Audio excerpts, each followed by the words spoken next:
today we're going to finally talk about the different types. Why finally? Because all week we have sort of alluded to different, some of the different specific diagnoses associated with eating disorders, and today we're actually going to finally talk about what they are. That's right. We've had to talk about the different types as we've talked about prevalence and all that. Okay, so you were right. So of course we may need to look at reordering our the way that we do our podcast. Yeah, do types first. And I don't know, because I don't know why we kind of arranged our outline in this way. We? Yes. Folks, we've been having some interesting conversations this morning. Dr. Marshall told me this morning that he's going to create a union to rebel against management. I'm not sure who management is. Well, I know who he says management is, but so if he comes in with Dr. Berney has some Teamsters and stuff, we're gonna have to. Dr. Berney has an important meeting today, and so he's become hostile in his reactions. Yeah, but it's okay. We're gonna weather this storm. And for those of you who are weathering a storm, you'll be in our thoughts the next couple of days. We usually are the recipients of hurricanes, but our neighbors to the north are in danger. There's a Category 4, possibly Category 5 hurricane headed to the Carolinas and Virginia. I've really got to start watching the news. I had no idea. Really? When is it going to hit? Tomorrow morning. Oh my gosh! Sometime between today and tomorrow morning. They're saying in North Carolina. Well, this looks like their Irma.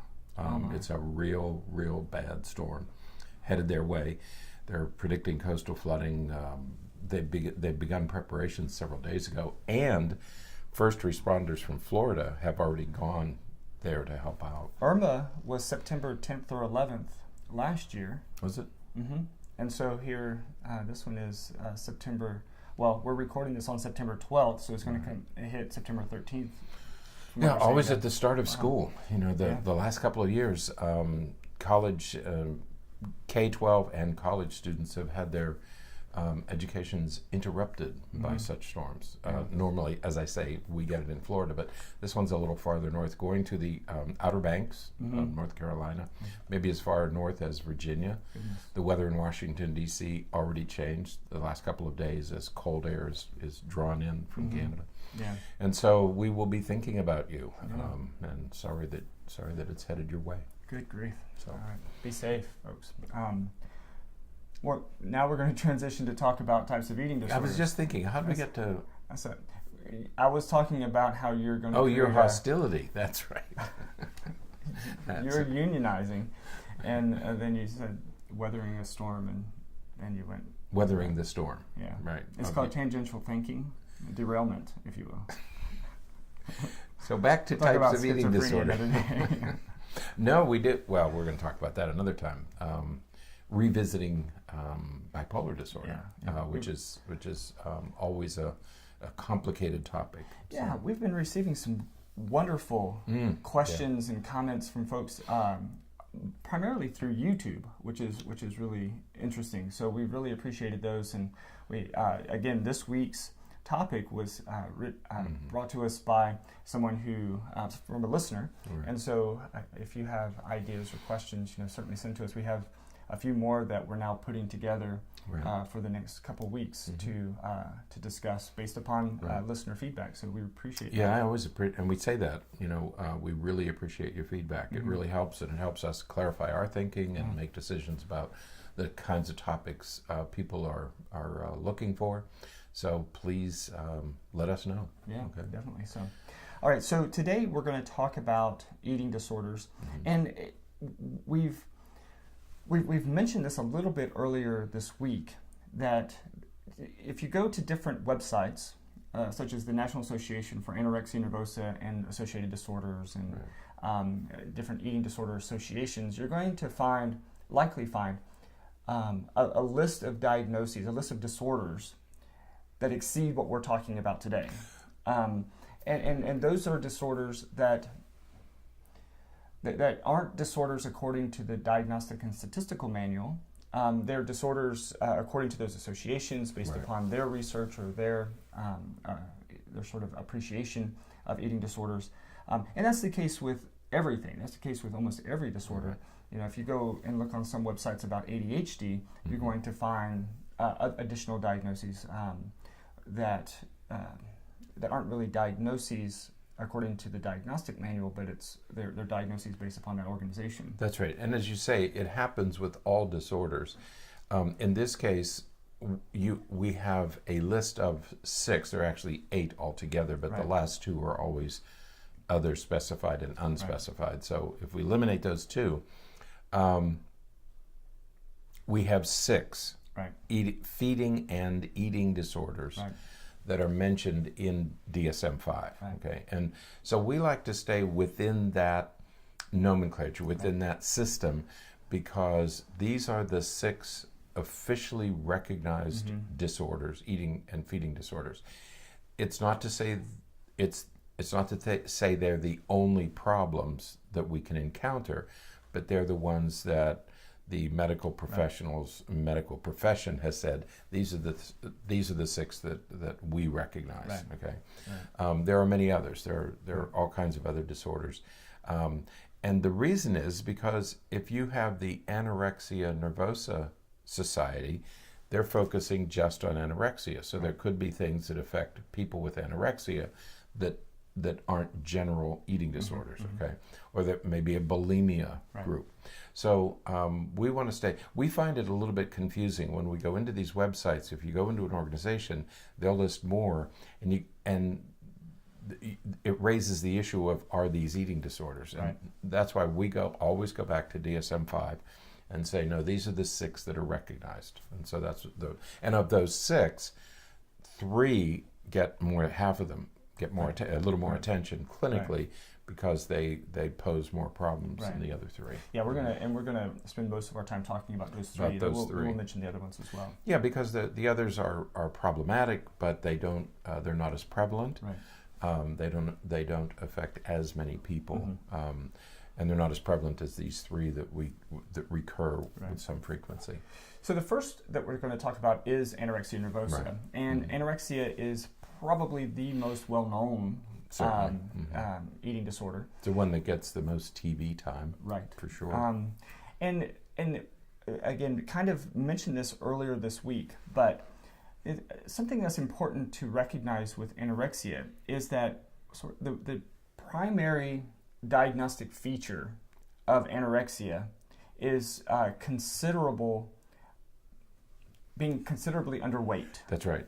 The focus here is weight loss, dramatic, dangerous weight loss. Right, and usually it's about, it hovers around 80% or lower of your ideal body weight.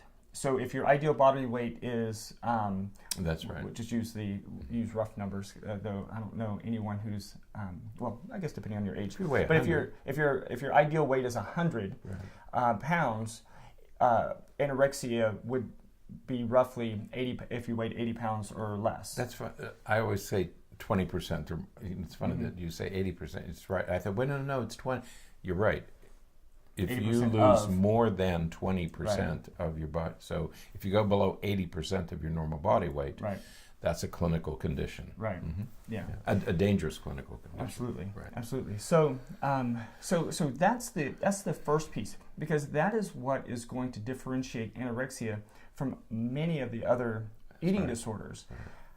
And that may sound odd to many of you listening, because it's, I don't want to say the only eating disorder that is characterized by serious weight loss or being seriously underweight. Right. But that's the primary characteristic of it. That's right. When you think of anorexia nervosa, you think of 2 things. One is dramatic, more than 20% of your body weight reduction, and serious health consequences because of that. Right. Because what's going to happen as you continue to lose weight is your brain is going to continue to trigger you. And if you don't feed, if you don't have external sources of food, your brain will click in and automatically begin to cannibalize your internal organs. That's the problem. Is you you have organ failure because your brain is going to keep itself alive, right. and it will do it at the expense of your other organs. Absolutely. So when we think about the overall features, we're talking about, again, is that significant weight loss.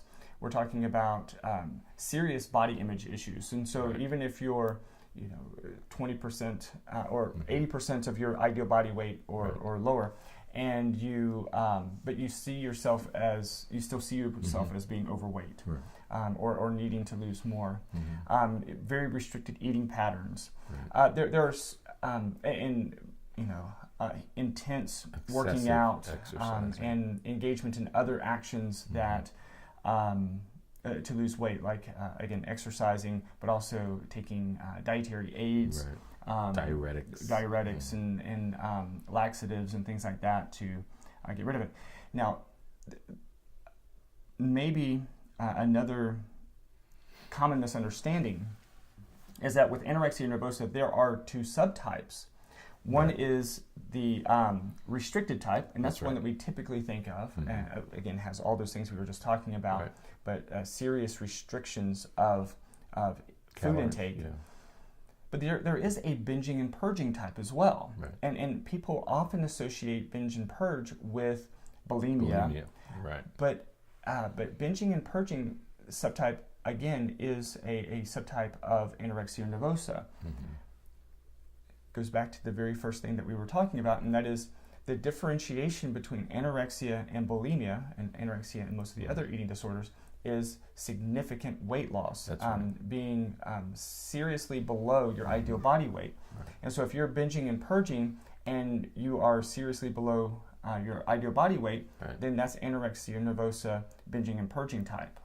But if you're just binging and purging and you don't have the dramatic weight loss, your typical weight, or maybe even heavy. It could be even heavier. Then you are, that would be more bulimia. And that's an important distinction. And that's why we have to be careful about, and why we rely on DSM-5, because they have made these very careful and, we think, thoughtful and accurate distinctions. And so with anorexia nervosa, it's dramatic weight loss, lower than 20%. And some of the issues, you mentioned some of the medical issues, and for women especially, the medical issues can be pretty serious, because there's a phenomenon referred to as amenorrhea. And so when you lose a significant amount of body fat, you will actually stop your menstrual cycle in not a good way. But that's nature's way of protecting itself, because you don't have, if you have this kind of dramatic weight loss, you don't have enough fat in your body to sustain, you can't sustain your own life. Nature knows that you can't sustain another person, a child, a fetus, and so you stop ovulating. And it's a magnificent and elegant way that nature has of protecting itself. But it's not, it's a very dangerous condition to have.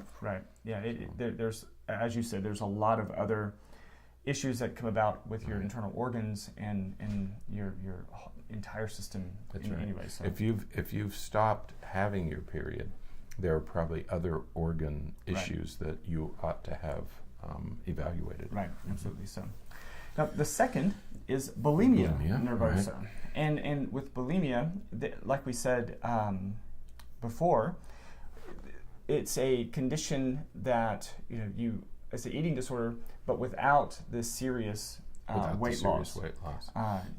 And frequently you do have patients with bulimia nervosa who are at their ideal body weight, maybe a few percent lower, not 20%, maybe 8 or 10%, or they might even be heavier.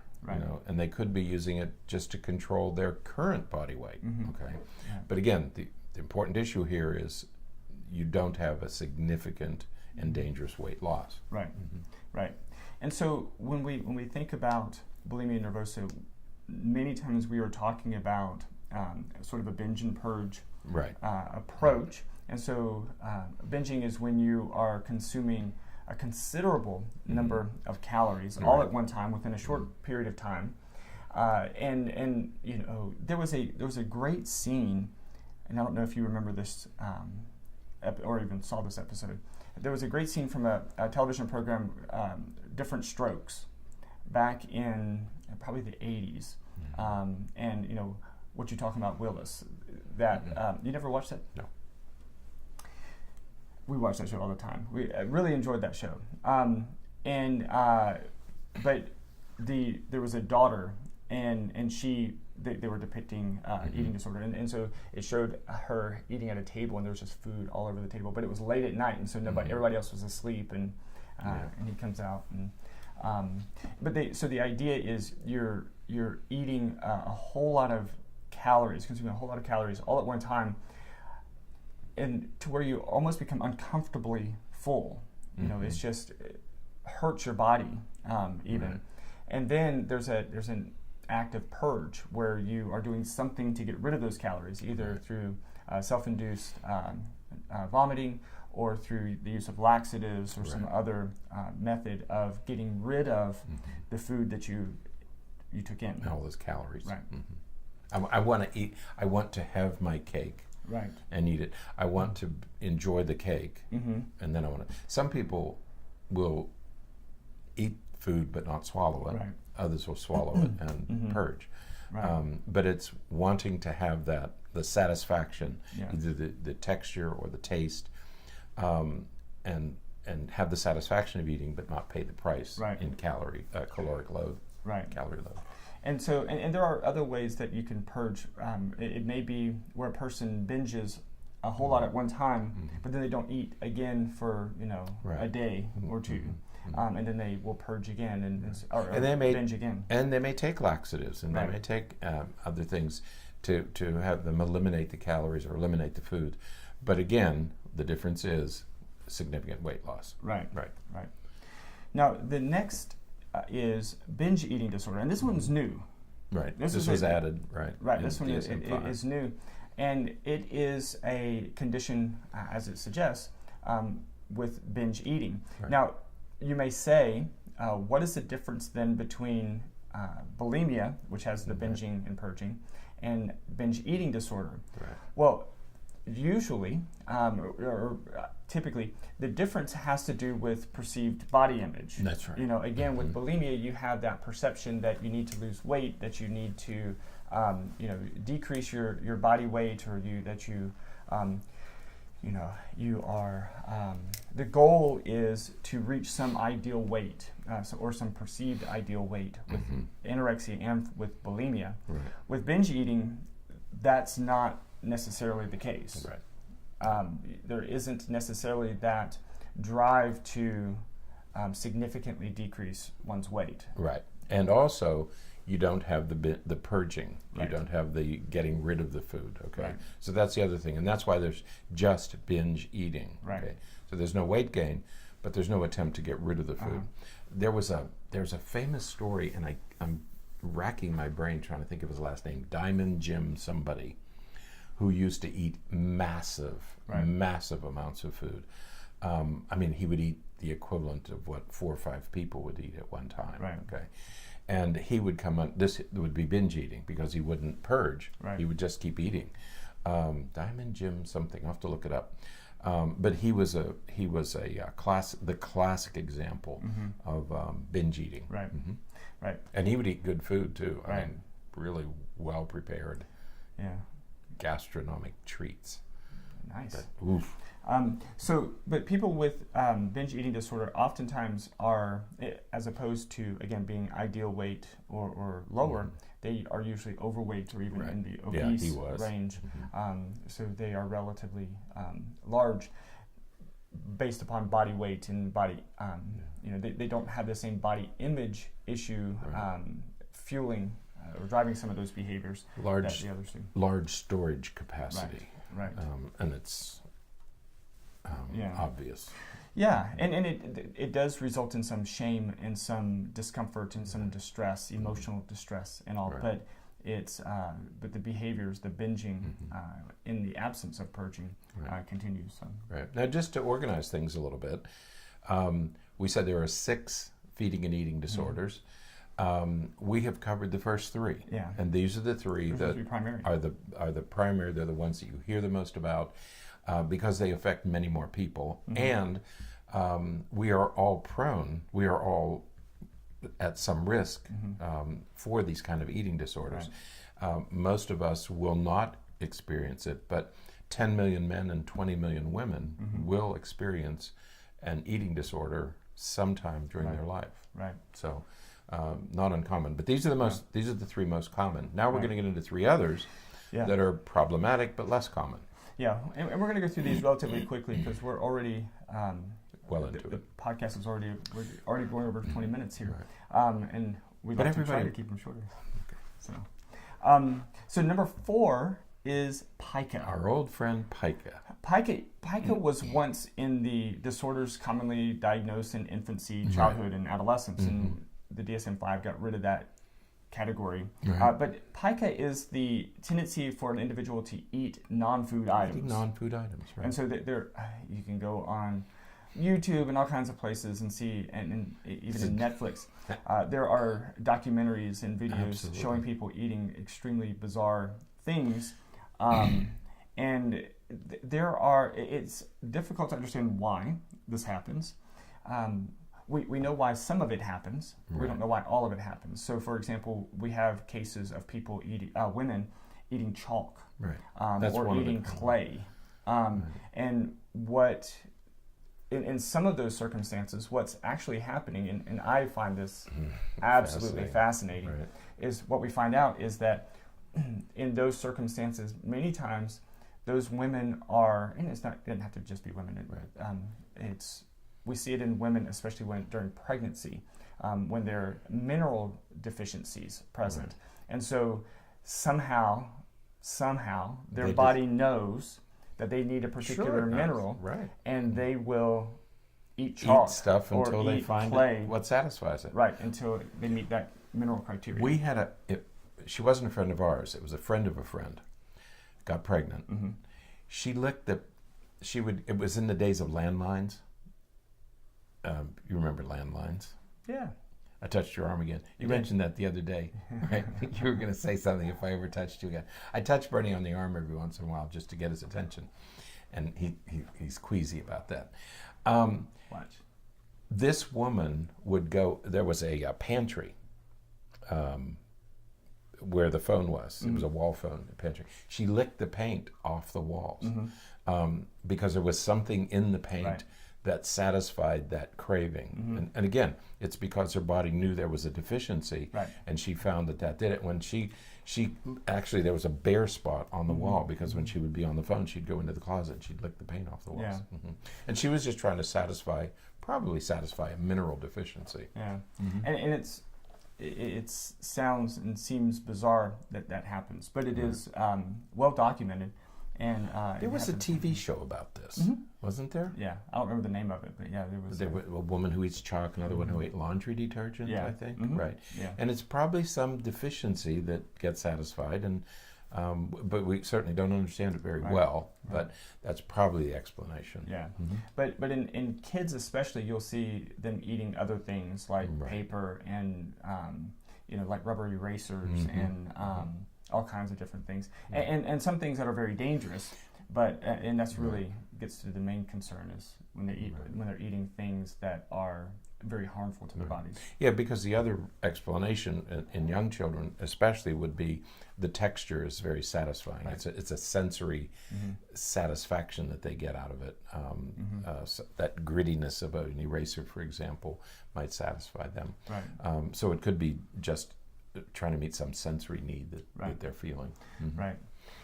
Now, the next one is rumination disorder. Yeah. And we're going to try not to be really gross with this one. Yeah, this is hard to talk about without being repulsive. This one comes from, we refer to it as rumination disorder because it comes from other animals. Cows, for example, do this. Cows have multiple stomachs, right? And so what they will do is when they eat something, they will that food will go into one stomach, and then they will regurgitate, and then it will go into a different stomach, and kind of through that process. Well, for humans, when we have rumination disorder, we're eating something, regurgitating it, chewing it again, and then rechewing and swallowing, and doing that repeatedly. To ruminate is to stay on something repeatedly. Right. She's ruminating, which means she's going over and over and over and over it. Right. So that's where it comes from. Right. You're doing it again. Right. So it's a condition. You're not. It's almost like purging through vomiting, but you're not getting rid of it. Right. You're keeping, and it's not. We think of that oftentimes. When we think about getting sick, and we think about when we throw up and the acid build up and all that kind of stuff. While that certainly can happen, oftentimes this is right after you're eating it, and so it hasn't really started to break down in that way yet. So. Right. But that's rumination disorder. Right. I've never seen anybody with rumination disorder. I saw one kid, but he was hospitalized, Yeah. and he had rumination disorder. But again, it's rare. Right. And that's why we talk about the first three more common. These are less common. And the last is avoidant or restrictive food intake disorder. Mm-hmm. And again, we mentioned this earlier this week that loosely you could diagnose many kids with this who have a very restricted diet. They only eat chicken nuggets and French fries or something like that. Mm-hmm. But this is where a person has extremely restricted food items that they will eat. A very limited number of food items. Mm-hmm. Yeah. And so that certainly leads to issues. And we know of people who are, there are some well-known celebrities and all who proudly tout that they have never eaten a vegetable or never eaten this kind of food or that kind of food. And so there's that would kind of loosely fall in this diagnosis. But you do have to be careful because one could easily put vegetarianism in this category, or attempt to, vegan, or vegan, or paleo, or keto, or any of those other diets that eliminate certain foods from your dietary options. But there has to be a loss of vital nutrients associated with the avoidance and restriction. Right. Is a gluten-free diet, probably not, because you're not risking anything. There's no medical risk to a gluten-free diet. Right. People who are lactose intolerant, there's no risk involved. Okay. So with this one, I think the biggest concern would be for the very young and the elderly. Right. Because the elderly, especially if they're alone, and they're not keeping track, or they're not able to keep track of how much they're eating, this becomes a problem. Yeah. And we see especially protein deficiency in the elderly, because they're not eating a range of foods, or they're not eating enough. They're not getting good nutrition from the food that they eat. And so this can become a problem. Again, the goal is not to lose weight. Right. You're not doing this to lose weight. You're doing it as I don't like this, I want to avoid it. It's some other reason. So again, we move it away from anorexia because this is not intended to lose weight. Yeah. Okay. But we worry about it in young children. Most parents I talk to say that each of their children has gone through a period where they seem to subsist totally on chicken nuggets and macaroni and cheese. Right. What would you advise? There are blood tests that we can do. You can, go to your pediatrician, make sure that there's adequate weight gain. There should be. We have growth charts, so we do track this. But you may want to follow it a little more closely if you're concerned. But there are blood tests you can do to check essential vitamins and minerals to make sure that there isn't a deficiency. If there's not a deficiency, there might not be a problem. Yeah. Okay. But if there is, then you want to tackle that problem. Right. Okay. But get some advice. Yeah. All right. So tomorrow we're going to talk about the assessment of eating disorders, and we'll kind of hit on some of the other key points here related to. Part of that is, how we make the diagnoses related to some of these symptoms. So, all right. Right. Well, that is it for today. Until next time, stay happy, stay healthy, and forget to be afraid.